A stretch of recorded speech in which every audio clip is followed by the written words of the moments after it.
नमस्कार दोस्तों, मैं बीसी पंत सच के साथ संगठन जनता की बेहद मांग पर आज मेरे साथ हैं डॉक्टर युवराज पंत, जो जाने माने सुशीला तिवारी हॉस्पिटल में हैं और वर्षों से लोगों को सफल इलाज किया है, जानकारी से दिया है और वैसे भी सफल इलाज किया है। मनोवैज्ञानिक में आज हमारी चर्चा रहेगी मोबाइल ऐसी एक वो बन गई है जो हर परिवार में ज़रूरतमंद चीज़ भी है और बच्चों के लिए एक घातक भी है। डॉक्टर साहब इस बारे में चर्चा लेंगे, हम करेंगे। डॉक्टर साहब पहले तो आपको प्रणाम करता हूँ जनता की तरफ से। धन्यवाद। डॉक्टर साहब, जैसे देखने में आया है कि आजकल मोबाइल ज़रूरतमंद चीज़ भी है और जैसे बच्चों को मोबाइल से किस तरीके से उनको थोड़ा सा दूर किया जाए और जैसे आजकल बच्चे मोबाइल में लगे रहते हैं, तो आपकी तरफ से क्या जानकारी रहेगी? हाँ, सबसे पहले तो पंत साहब का धन्यवाद कि उन्होंने इस महत्वपूर्ण विषय को उठाया, क्योंकि हम लोग भी अपने कार्य के दौरान देख रहे हैं कि कई तरह की गंभीर समस्याएं मोबाइल को लेकर के आ रही है समाज में। और समस्याएं इस हद तक आ रही है कि बच्चों को कई तरह की दिक्कतें, जैसे बच्चों में गुस्सा, चिड़चिड़ापन, नींद नहीं आना, पढ़ाई लिखाई से दूर हो जाना और मारपीट करना, पढ़ाई छोड़ देना। और यहाँ तक कि कुछ बच्चों में हमने इस तरह के केसेस भी देखे हैं कि जब मोबाइल उनसे वापस लिया गया या उनकी मोबाइल की डिमांड को पूरा नहीं किया गया तो कई बच्चों के द्वारा आत्महत्या जैसी घातक कदम भी उठाया गया। तो निश्चित रूप से ये इस तरह की जब घटनाएं समाज में हो रही हैं तो एक सोचनीय विषय बन जाता है कि इसके विषय में हम लोग बात करें। तो सबसे एक महत्वपूर्ण बात, देखिए, टेक्नोलॉजी का समय है और हम लोग, कोई भी व्यक्ति अपने जीवन में टेक्नोलॉजी से दूर नहीं रह सकता। और हम मानते हैं कि हमें हर आए दिन नई तरह की रिसर्चेज होती है और नई नई टेक्नोलॉजी, नई नई चीज़ें हमारे सामने आ रही हैं, चाहे वो सोशल प्लेटफॉर्म पे हम लोग देखें या मोबाइल के रूप में। हम हर जगह इसका, चाहे पढ़ाई हो, मतलब अनुसंधान से कहें या स्टडीज से कहें, हर क्षेत्र में इसका उपयोग हो रहा है। लेकिन समस्या तब हो जाती है कि कोई भी चीज़, हम लोग कहते हैं ना कि कोई भी चीज़ वरदान है, ये अच्छी बात है, लेकिन जब ये अभिशाप बनती है, और अभिशाप तब बनती है जब कई तरह की इस तरह की दुर्घटनाएं हम लोग अपने जीवन में देखते हैं। तो आम तौर पर हम देख रहे हैं कि जो, अगर हम बच्चों के विषय में सबसे बड़ी बात करें कि वयस्क लोग तो इसकी चपेट में हैं ही और काफ़ी हद तक, लेकिन वयस्क लोग जो एक उनका वो पूर्ण तरह विकसित मानव मस्तिष्क होता है वयस्क लोगों का, तो उनको पता है कि कितना किस तरह से हम लोगों ने इस पर यूज़ करना है और किस पर्पज़ से हम लोग यूज़ कर रहे हैं। लेकिन बच्चों में, क्योंकि उनका एक विकास की एक उम्र होती है, उनका डेवलपमेंटल पीरियड चल रहा होता है और उनको पूरी तरह अपने जीवन के अनुभव नहीं होते हैं, और इस अनुभव की कमी के कारण उसके दुष्प्रभावों से वो लोग वंचित रहते हैं। तो दुष्प्रभावों को वो लोग नहीं जानते हैं, और जब वो मोबाइल की गिरफ्त में आते हैं, मोबाइल को अपने दैनिक जीवन में एक सामान्य शिक्षा के तौर पर या मनोरंजन के तौर पर वो लोग इस्तेमाल करना शुरू करते हैं, चाहे शिक्षा के लिए करते हैं, चाहे मनोरंजन के लिए करते हैं, और धीरे धीरे फिर वही उनका छोटा काम एक बहुत लंबे समय तक, हम लोगों ने अपने जीवन में ऐसे लोगों को भी देखा है कि जो अपने पूरे 24 घंटे के अंदर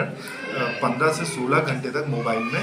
लिप्त रहते हैं। इस तरह के बच्चे भी हमारे पास आ रहे हैं, या बड़े लोग भी आ रहे हैं अपनी समस्याओं को लेकर के। तो यहाँ पर हम लोग कहीं ना कहीं मोबाइल उनके विकास में बाधक बन रहा है, जबकि विकास के लिए ही इसका इस्तेमाल किया गया था, और यहाँ पर उनके विकास में बाधक बन रहा है। तो इसकी जो शुरुआत है, खासकर हम बच्चों को इस समय हम टारगेट कर रहे हैं कि कैसे इसके दुष्प्रभावों को रोका जाए। सबसे पहला हमें जो मैं संदेश इस चैनल के माध्यम से देना चाहता हूँ आम जनता को, वो ये कि पेरेंट्स लोग बहुत कम उम्र से ही बच्चों के हाथ में सिर्फ उनके मनोरंजन के साधन के रूप में जो मोबाइल दे रहे हैं, वो एक बहुत घातक तरह का कदम, एक प्रकार से कहना चाहिए आप बच्चे को पॉइजन दे रहे हैं। इस तरह की जैसी स्थिति अगर हम कहें तो ये अतिशयोक्ति नहीं होगा, क्योंकि आज मोबाइल का जिस तरह से दुरुपयोग हो रहा है, क्योंकि हम बात करते हैं उपयोग से दुरुपयोग तक, तो उपयोग किसी चीज़ का ठीक है, लेकिन जब उसका दुरुपयोग हो रहा है तो वो एक प्रकार से नशे की तरह, बिल्कुल जिस तरह से एक आम व्यक्ति नशे की गिरफ्त में पड़ता है, चाहे स्मैक का नशा हो या अन्य दूसरे नशे हो, और उसके दुष्परिणाम इंसान के जीवन के हर पहलू में पड़ते हैं, बिल्कुल उसी तरह मोबाइल के दुरुपयोग के कारण उसके दुष्परिणाम व्यक्ति के जीवन में बहुत बुरी तरीके से पड़ रहे हैं। तो माता पिताओं को एक बहुत सतर्क होने की ज़रूरत है कि जब वो देखते हैं कि बहुत अर्ली एज में, जब बच्चा साल 1.5 साल का होता है, हमने तब देखा कि मोबाइल या कोई भी स्क्रीन वो सिर्फ बच्चे के मनोरंजन के लिए या अपने लिए टाइम निकालने के लिए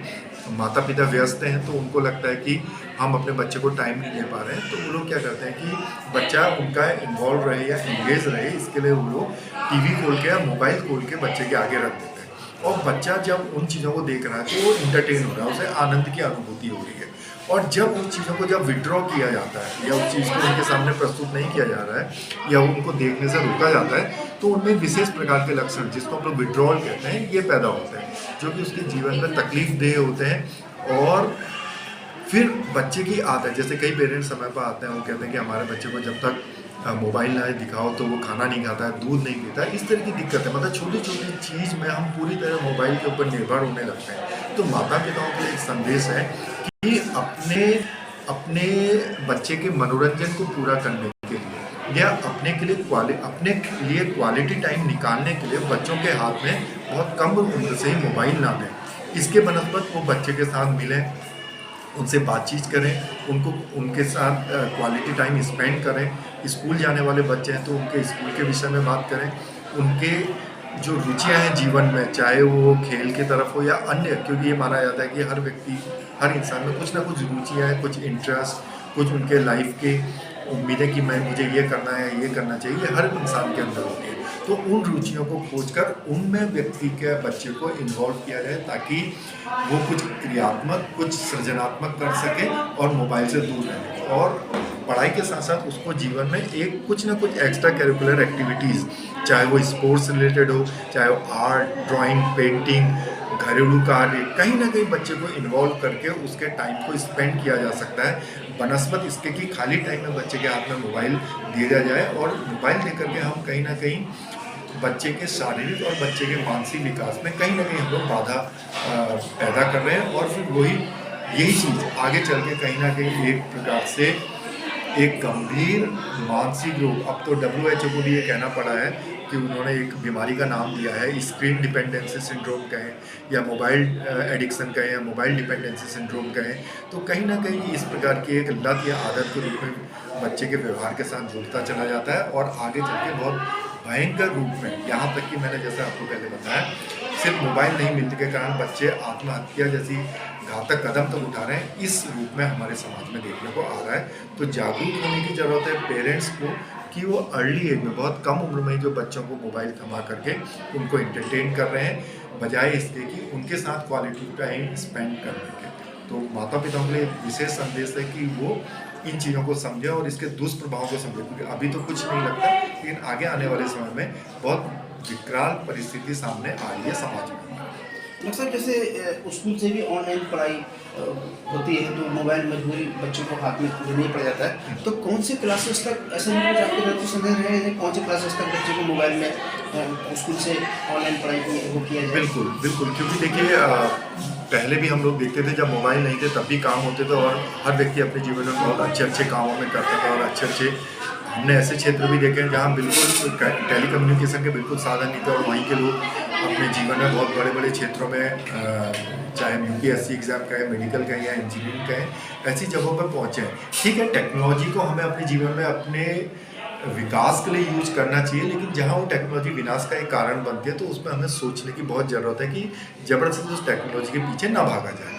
तो अब हम रिसेंटली अगर हम ऑस्ट्रेलिया की बात करें तो ऑस्ट्रेलिया की सरकार ने इन सब चीज़ों को, जिस तरह से मोबाइल का दुरुपयोग हो रहा है, मोबाइल को लेकर के कई दिक्कतें आ रही हैं, तो ऑस्ट्रेलिया की गवर्नमेंट ने एक निर्णय लिया है, उन्होंने 16 साल से कम उम्र के बच्चों के मोबाइल पर रोक लगा दी है। तो कहीं ना कहीं उन्होंने और कई अन्य देश भी पूरे विश्व में इस कदम को उठाने के लिए सोच रहे हैं, वहाँ की पॉलिसी बन रही है इस बात को लेकर। तो इसमें हमें भी जागरूक होना है, क्योंकि काम बच्चों की अगर हम बात करें तो कम से कम मुझे लगता है कि 7th 8th के बाद जब बच्चा कम से कम 15 साल के ऊपर पहुंच जाता है, तभी उसको इस तरह से इंडिपेंडेंटली, वो भी कहीं ना कहीं माता पिता के सुपरविजन में, कि बच्चा कितना टाइम उस पर निकाल रहा है। क्योंकि आजकल हम लोग देख रहे हैं कोविड काल के बाद खासकर हम लोगों ने विशेष रूप से देखा कि कोविड में जब ऑनलाइन स्टडीज़ का जो समय शुरू हुआ और उसी को बच्चों ने आधार बना के ऑनलाइन के नाम पर काम तो स्कूल से आ रहा है, जो कि उसमें 10 मिनट या 15 मिनट वो देख करके उसको पूरा कर सकते हैं, लेकिन बच्चे उसी स्कूल के पढ़ाई के नाम पर पूरे दिन भर की अपने पास मोबाइल रखते हैं और उनका दुरुपयोग हो रहा है। किस साइट्स पे वो जा रहे हैं, कई तरह के गेम्स ऐसे आ रहे हैं, कई तरह के ऑनलाइन गेम्स आ रहे हैं। रोज़मर्रा हम लोग समाचार पत्रों में भी हम लोग देखते हैं कि फलाने ने अपने माता पिता का एटीएम यूज़ करके कई हज़ारों लाखों रुपये पैसा उड़ा दिया है। तो इस तरह का दुरुपयोग, तो कहीं ना कहीं अगर हम लोग दे रहे हैं टेक्नोलॉजी बच्चे के हाथ में, और एक अविकसित और अवयस्क बच्चे के हाथ में अगर टेक्नोलॉजी जा रही है, तो सुपरविजन कहीं ना कहीं पेरेंट्स को रखना पड़ेगा, कहीं ना कहीं अपने चेक पॉइंट्स उनको डिसाइड करने पड़ेंगे। बिल्कुल, बहुत अच्छी जानकारी। ये थे युवराज पंत, सुशीला तिवारी, उत्तराखंड हल्द्वानी में मनोवैज्ञानिक डॉक्टर हैं, स्पेशलिस्ट हैं, और ऐसी जानकारियाँ हम आपको समय समय पर देते रहेंगे, जैसे नशे के लिए है और मेंटली जो लोग होते हैं उनकी भी जानकारी बीच बीच में हम इनसे चर्चा करेंगे। आज सिर्फ हमारा मैटर है मोबाइल, जो मोबाइल बहुत एक घातक बनता जा रहा है। हर परिवार में मोबाइल की ज़रूरत पड़ती है, लेकिन बच्चों के लिए कितना खतरनाक है ये अभी आपको सारी जानकारी दी है। डॉक्टर साहब, आपका बहुत बहुत धन्यवाद जनता की तरफ से। धन्यवाद पंत साहब, आपका भी बहुत बहुत धन्यवाद इस तरह के संवेदनशील मुद्दों को अपने चैनल के माध्यम से उठाने के लिए। बहुत बहुत धन्यवाद।